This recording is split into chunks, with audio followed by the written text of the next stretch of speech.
و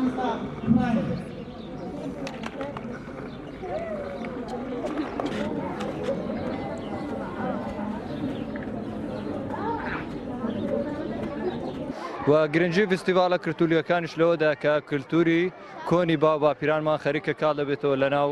وڵاتی ئێمەدا لەناو خاک و نیشتمانی ئێمەدا بۆ ئێمە بە پێویستی دەزانین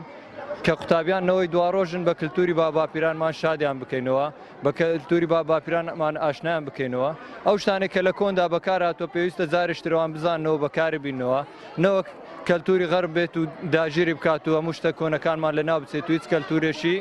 ئەوەی نەبێتن لەناو ئێمەدا کەلتوری خۆمان. ئەمڕۆ گاستان بە فستیڤاڵی فۆلکلۆری کە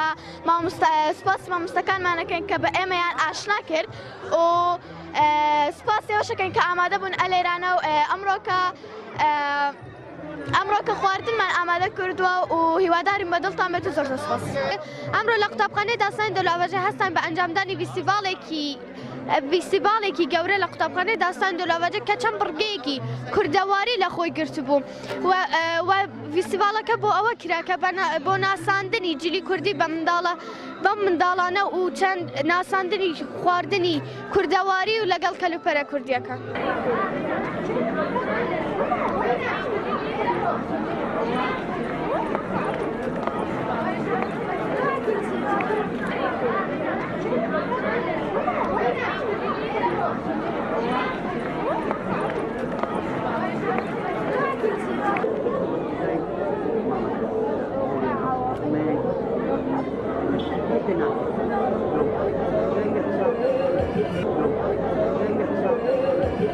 زیندووکردنەوەی ڕەسەنایەتی بە هەموو لە قوپۆلەکانیەوە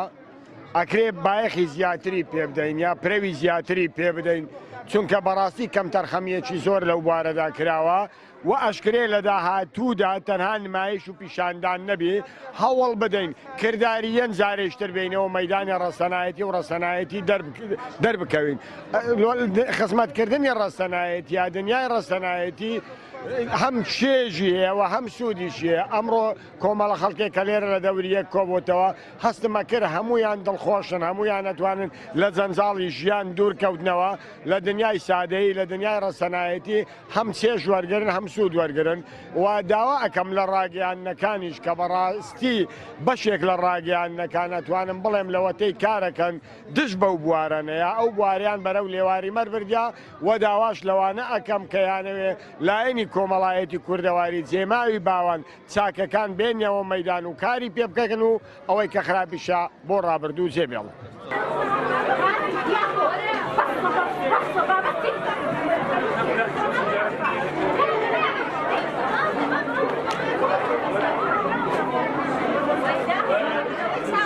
وسبب وعيد المقرى